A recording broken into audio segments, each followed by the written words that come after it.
What's up guys, today I'll be showing you what's on my jailbroken iPhone 5s.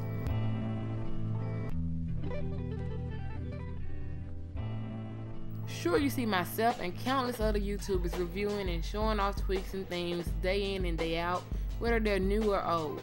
We claim that these tweaks are revolutionary and that they're the best ever made, but how many of those tweaks do you actually think that we use on our daily drivers? I'm not one for misleading titles or descriptions, so I won't claim to have the perfect iPhone, but I will say that it gives me nearly everything that I thought was missing in iOS 7. A fair warning before we start, I will not be reviewing or going in depth on any of these tweaks, themes, apps, or anything else that I show you today. This is simply a tour of what's on my jailbroken iPhone 5s and nothing more. All of the necessary information will be available in the post that's in the description of this video, including my wallpaper. Without further ado, let's get started. Going in alphabetical order, the first tweak on this list is called Activator. Now, I use Activator to make system shortcuts such as composing a text, tweet, or using music shortcuts by gesture or button. By shortly holding the volume up button, I can go to the next track, or by holding the down volume button, I can go to the previous track. If I hold both the up and down volume buttons at the same time, I can then go into safe mode. This is perfect for when your phone's in a reboot loop or it's just acting crazy, and I use Alkaline to theme my battery indicator. It's a replacement that allows me to have the custom battery indicator in the top right hand corner of my phone, and it's more so just for looks. I use Alt Keyboard 2 for iOS 7 to get this Android-like keyboard, and it enhances my keyboard and makes it way easier to type on.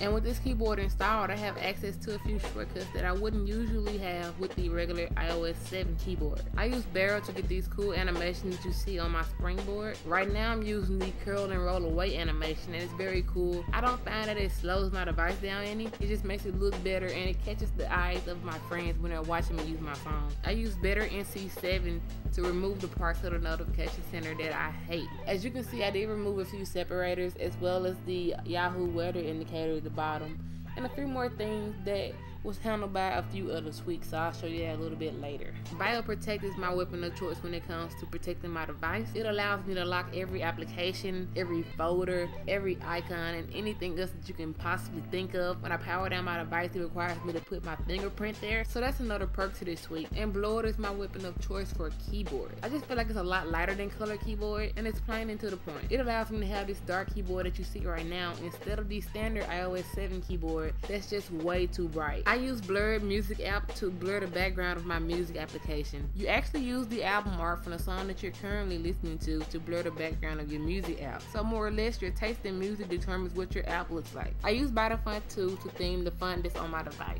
But ByteFont 2 is only the tool that you use to apply the font, just like Winterboard is only the tool to apply themes. You actually download all of the fonts from Cydia. The font that I'm currently using is called Architect's Daughter. That's one of the most asked questions ever. I use CCLoader to customize my control center. It allows me to reorder and disable parts of the control center that I don't like. Classic Dock allows me to customize my dock to look similar to the dock that we had in iOS 6. I don't know guys, I kind of like that dock.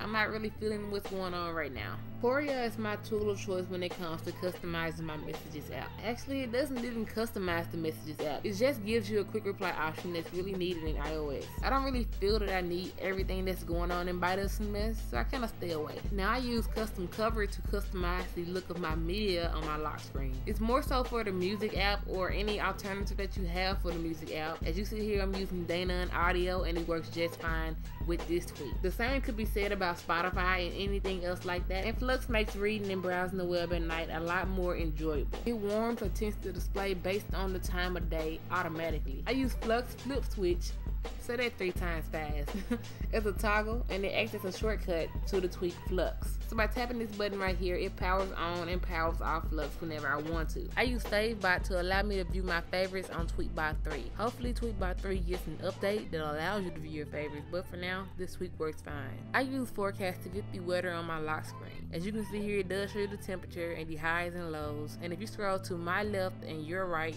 you will see that it is a full-blown, basically basically weather app page. You have these 6-day forecasts here for Monday, Tuesday, Wednesday, Thursday, and Friday. Alright, let's not forget Saturday. So it's a pretty cool tweak, and it's a welcome addition to my lock screen. I use Home Screen Designer to fully customize my layout on my device. My 3x4 layout that I currently have on my device is one that I made myself using this tweak. If you want to download it, please remember that I do have everything in the description. You have to go and download the tweak and then download my custom theme inside of the tweak. So it's basically one of the best apps you can use to customize your device. I use iCleaner to remove the unnecessary files from my device so that it doesn't take up so much space. It's really simple. Once you download it, you basically just click clean, or you can go ahead and adjust the settings, but I don't recommend it if you don't know what you're doing. And it may not seem like a lot, but when you're trying to download that one app that you really need or want, it does help you a lot by clearing that little space off your device for you. And I also use iFile, and that acts like a file manager for my iPhone. A lot of Android devices already have that installed, so if you're familiar with that, you're familiar with this. But iFile is sometimes used to implement themes that you download from different websites and stuff. So if you don't know what you're doing, be cautious when you're using the app. And I use Jelly Lock Clock 7 to get the Android-like clock on my lock screen that a lot of you guys seem to be interested in. It closely mimics the clock featured in 4.1 Jelly Bean, and you can configure the style of it and the format of the clock in the settings application. I also have local AP store installed, and that allows me to hack in-app purchases on my device. It doesn't work for all apps, but it does work for a good majority. And the thing that you need to remember is once you try to buy something with this tweak, you do not put your password in, you do not put your fingerprint in. You click cancel, and if it works, it will go through. If not, it won't go through. NCO Bay allows me to open up different parts of my notification center by dragging down on a specific part. It's pretty simple. I think Android already has that as well, but it's just a lot simpler instead of having to pull down your notification center and slide to the side 2 or 3 times when you can just pull down that one thing that you need. I use Pandora Downloader to get unlimited skips inside of Pandora. It does eliminate the ads, and it does give me a premium account. But this tweak does a little bit more than that. It allows you to actually download these songs onto the player that it gives you once it installs the tweak, and it allows you to listen to it in your own spare time, so it's pretty cool. I use f.lux to allow me to set custom apps and activator actions inside of my control center.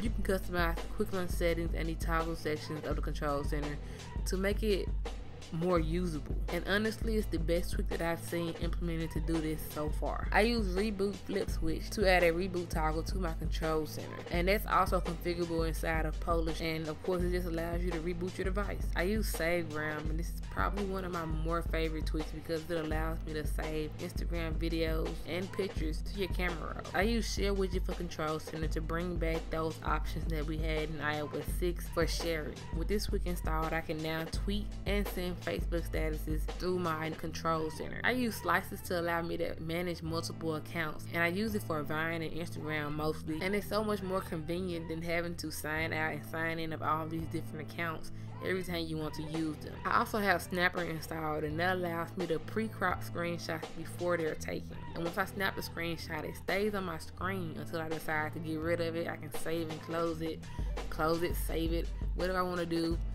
Copy it to my clipboard. It's all feasible with this app. Springboard 3 is another tweak that I have installed. It's basically a bunch of tweaks bundled into one tweak to save space, but I use it to nest folders, hide the page dots. I use it to get the custom carrier logo up there in the corner, and a few more things on my device. I use Swipe Selection Pro to swipe along my keyboard, and it's just easier to navigate that way. This is one of the most used tweaks on my phone because it makes it so simple to text and type. And honestly, without this tweak installed, I wouldn't text a lot of people back. I have Switch Spring installed, and I use that to clear all the apps running in the background of my device. You basically double tap on your home button, swipe up on your home screen card, and you choose whether you want to quit the app or cancel the action altogether. I use Tiny Bar to make my incoming notifications thinner. It takes up less space inside of applications, and it just looks better. I have Tiny Grid Plus installed, and that allows me to have custom folder grids. But since the new update came, you can now do the same thing with Home Screen Designer, so I should probably delete this. I also have Vine Downloader installed,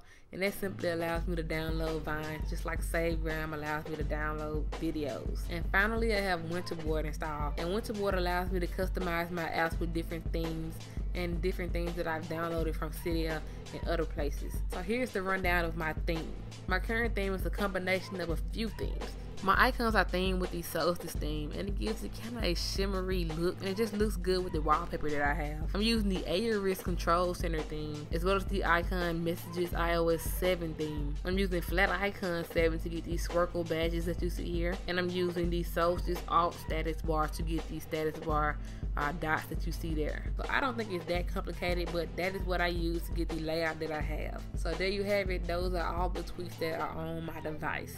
So that's pretty much it, guys. If you have any questions, feel free to drop them down below. Follow me on Twitter and Instagram at Jailbreak Army, and like my Facebook fan page, facebook.com/jailbreakarmy. Be sure to check out the post that's in the description of this video to get my wallpaper, a list of the apps and everything else that I mentioned in this video. If you made it this far, go ahead and answer the question of the day. What's your favorite genre of music, or your favorite song, album, etc.? Drop it down below. If you have any music recommendations, I'm open to that as well. Thank you for watching. Be sure to hit that thumbs up button and subscribe to my YouTube channel if you enjoyed this video. And as always, I'll see you guys in the next one.